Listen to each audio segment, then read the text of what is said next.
celui-ci. J'évoluais depuis environ 7 semaines dans à peine 30 arts de sous-bois.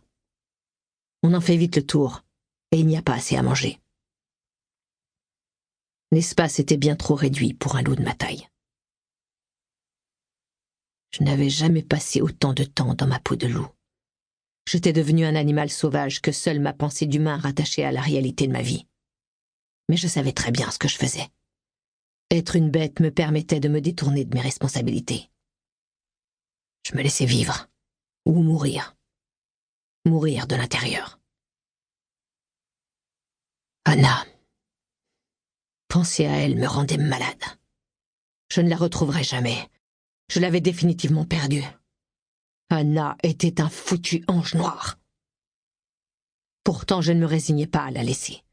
Je savais qu'elle était là, dans cette grande maison victorienne à moins d'1 kilomètre de moi. Je pouvais presque la sentir, humer son parfum doux et fleuri. Mais je rêvais. Un ange noir sans la mort, une odeur infâme et écœurante. Tu n'as pas le droit! Tu avais promis! Non! Son hurlement ne me quittait plus. Je m'endormais avec et je me réveillais avec. Les 2 premières semaines après sa mutation, j'avais couru en faisant le tour de ces sous-bois minuscules sans jamais m'arrêter. J'avais couru, jusqu'à ce que je sois mort de fatigue, des journées et des nuits entières pour oublier. Puis j'avais abandonné. J'avais accepté cette torture de l'imaginer sans cesse telle que je l'avais connue, et non comme le monstre qu'elle était devenue. Elle me hantait. Rien ni personne n'aurait pu pallier le manque de sa présence. Même pas les quantités d'animaux que je zigouille sur mon passage. Pensais-je en regardant la carcasse du lapin que je venais de manger. Je ne pris pas la peine de lécher le sang sur mon pelage. Il y avait une rivière pas très loin. Je m'y baignerais. Je m'élançai et traversai la route qui coupait le bois en 2. Le cours d'eau était derrière un bosquet. Je ne pouvais y aller que la nuit car beaucoup de randonneurs passaient par là. La première fois, j'avais failli être surpris.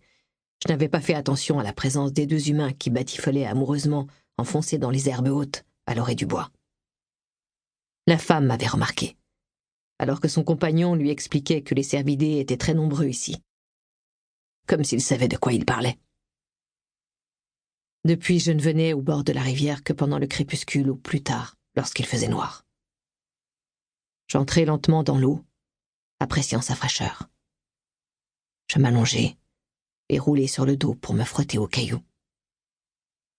Être dans la peau d'un loup a ses inconvénients, surtout lorsqu'on vit en forêt et qu'il ne fait pas froid. Ma fourrure me tenait trop chaud, elle m'étouffait, et j'étais attaqué par des parasites de toutes sortes, puces, tiques et autres sangsues du même genre. C'était insupportable. Je passais mon temps à me gratter et à laisser des touffes de poils derrière moi. Je me penchai au-dessus de l'eau et entreaperçus mon reflet malgré la pénombre. Je grognais. Pendant ma mutation, quand il avait fallu chasser pour Anna, j'avais perdu le pendentif femme-loup qu'elle m'avait offert.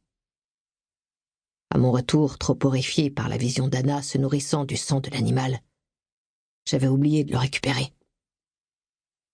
Il ne me restait vraiment plus rien d'elle. « Viens!